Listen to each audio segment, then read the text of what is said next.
Dillon here for the newfury.com today, and we're in Tampa at Epic Problem, aka Transitions Art Gallery, which if you've never been here before, you should totally come out because shows here are always great.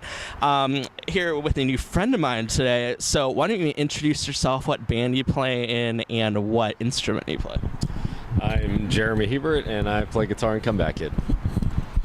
First question for you. I know you guys have been on tour for a couple weeks now, and also you just released a new album, I think, yesterday, right? Today, Wednesday, maybe. From what I've heard, it's really good. So tell us a little bit more about your new album for those who may not know. Yeah, no, we have a new record called Die Knowing. It was supposed to come out yesterday, but I think because our record label didn't want to put out our record the same day as Feral or something like that, it came out on Monday. So yeah, 2 days ago. So I don't know, it's whenever we put out a new record, we never want to put out the same record twice. So this one, you can definitely hear the parameters of Comeback Kid, but it's not going to sound like any of the other records. Like, I would say, if anything, it's probably, at least the front half of the record is probably the heaviest thing we've ever done. And then there's some more like typical like melodic Comeback Kid songs in the latter half, but it's definitely more like in your face the first half. So what inspired some of that more, that more aggressive material that you were talking about? What kind of situations have you been in life, or what inspired those songs? It's hard to say because we never really, look at it like, let's try to do a heavier record or not so heavy. Like, I think the typical thing for most bands is probably to like mellow out as they go on. And yeah, like I said, this record's heavier, and I don't know why. Like, it just kind of came out that way. It's not that we didn't have like melodic ideas or something like that. We had a couple songs that didn't make the record that we might do something with like in the future, but there's just a lot of heavy, fast, pissed sounding stuff that came for whatever reason. So I don't know. All right, now probably my favorite record from you guys. It might be a little surprising to most people, but I really love Symptoms and Cures. I'd been a big fan of you guys before that. Wake the Dead, amazing record. I loved Broadcasting. Turned Around is great. But there's something that struck me about Symptoms and Cures when it was released. Who did the artwork for that? That's something that really stood out to me. Were there any inspirations behind it, if you know? Yeah, that was actually Mike Bukowski who did the artwork for Turn It Around, like our first record. It was one of those things where we were discussing art, and I just kind of threw out the idea. I was like, well, why don't we go back to, kind of like not necessarily a true throwback, but, like go back to the guy that did the artwork for the first record and, see what he can kind of come up with for this one. So, yeah, we just kind of gave him the title, and I'm not sure if we sent him some lyrics or not, but usually, when we're talking to artists, we don't want to like be really hands-on and be like, we want this with this with this with this. It's more like, see what kind of vibe they get off of, the little tidbits, ideas, or I mean, sort of what's going on with the record as far as titles and stuff like that, and see what they come up with. So, but yeah, I mean, I like your pick for a record because I think out of the last four, that would probably be my favorite, because I feel like, especially with the change in vocalists, like we kind of came into our own on that record, and it's just got everything. It's got some of the heaviness that we have, the melodies we're all there and everything. So yeah. So you mentioned the vocalist change, and obviously it was a huge shift for really a lot of fans, not necessarily me, but from Scott Wade to Andrew Newfield. when that vocalist shift happened 6-7 years ago, something like that, what were a lot of your fans' reactions? Because I know they were a lot different than mine.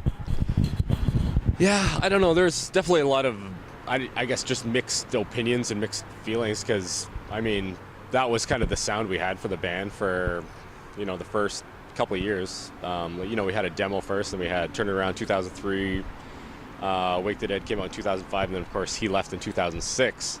So, looking back now, it's not like we were a band for that long then, but I guess we had really cemented our sound, as obviously people knew nothing else then. So it was kind of a weird transition at first, just because, we had to take on a new sound, try to, carry on from that, but still, like, do what seemed to come naturally with, the change in the lineup. So all in all, I think it ended up pretty good, because I think when you look at some other bands that have had vocal changes, it doesn't always go so smoothly and so well. So I feel like we kind of lucked out.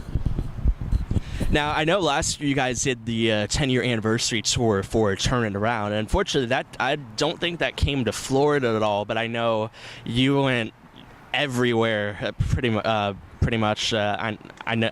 I think I've seen you guys play Southeast Asia, Europe. You guys are always in Europe, though. What was that tour like for you guys? Or what was memorable about playing a lot of Turning Around material with Scott Wade on vocals? Because that's got to be really cool. Yeah, it was kind of cool just to kind of go back and revisit, those, because we played songs off the first two records. So, we played some songs that we hadn't played really since he was with us. But, it was just kind of cool just to be able to, go back and relive some of that. And, of course, there were a lot of fans who, probably came on board later that were too young to even know who Comeback Kid was then, that, finally got their chance to see us, with that lineup, do some of those old songs. So it was a cool experience. Not something we'd want to do full time again, because, we kind of feel like, we've progressed and, we're at where we're at. But it just seemed like an appropriate time to kind of like have a little, celebration for, what the record meant to a lot of different people, and for us, because that was obviously our 10-year anniversary for the record that kind of got us going. So. You mentioned what that record meant to a lot of people, and like I mentioned before, Wake the Dead was my first introduction to you guys, but I know Turn Around was for a lot of people. So what do you think made fans, I guess, or what do you think made them so connected to that record, or what was it about it that you think? I wish I knew. I have no idea. It was just kind of one of those things where, it was like I don't know, just a record that we just kind of put out, just a bunch of guys getting together, making music, and it kind of took on a life of its own, because at the time, like, Andrew and I were doing another band, Figure Four, so, we're kind of splitting the time between the two bands. So now all of a sudden, this record takes off, and we thought it might turn a few heads or whatever, but we never thought it would, take off the way it did. So it was just kind of like, whoa, what's going on here, and just hearing people's feedback, like, over a decade later, still saying, like, that record was, very special to them when they were a kid or whatever. It helped them, when they were having rough times in school or whatever. It's just like, it's kind of neat just to hear that something you had no idea had that much of an effect on certain people's lives, I guess. So. Now, I know you guys have been with Victory Records for the longest time. They're always the first people to let me know when you guys are touring or have a new record out, and I love them for that. What's it been like working with them for, since Wake the Dead? What's it been like working with Victory Records? What do they do as a record label that really sets them apart? Well, I mean, I'm sure everybody knows there's the controversies with many other bands and whatnot, but the one thing that Victory Records, that they are very known for, and I think what they, one of the areas that they help bands out the most is just like getting, things in print out there or online or whatever it is. Like, there's a lot of promotion that, helps bands on the road, and, when we have a new record out, it's nice to be able to have that push behind you, whereas I feel like a lot of record labels have been hurt, and compared to where everything was like 10, 12 years ago. So it's a completely different world, and somehow they've still been able to keep their head above water. So yeah, I mean, we always appreciate any help we can get, and like if a record label gets behind the record because they believe in it, like touring is what we love to do. So if we have that kind of support behind us, it definitely helps out on the road. So as I mentioned before, you guys have a new record out, Die Knowing. I've listened to it probably 2 or 3 times since I heard about it a week ago.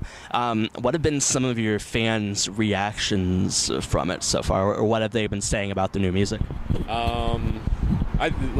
For the most part, I haven't really sought out a lot of online reviews or whatever, but all the feedback that I've got is super positive. It's definitely one of the crispest sounding records that we've done, I think.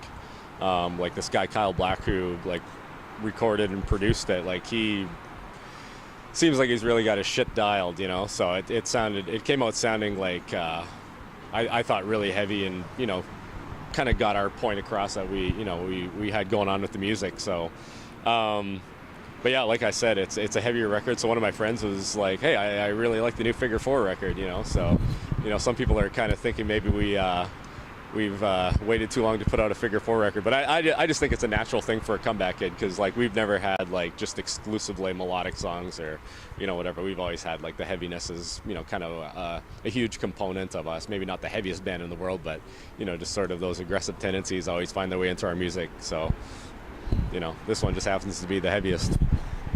All right, last question for you. I've been listening to a lot of older, 2000s, even 90s, really good hardcore and metalcore records. Some of the stuff that, you'll see bands like 18 Visions influence all of today's post-hardcore metalcore bands. Have you been listening to any good records from those 2 decades that maybe you could pass on to our viewers to check out? Oh boy, jeez. Well, I mean, if I'm just to give you some blasts from the past, I know one band that we got lucky enough to do their reunion tour, their first reunion tour.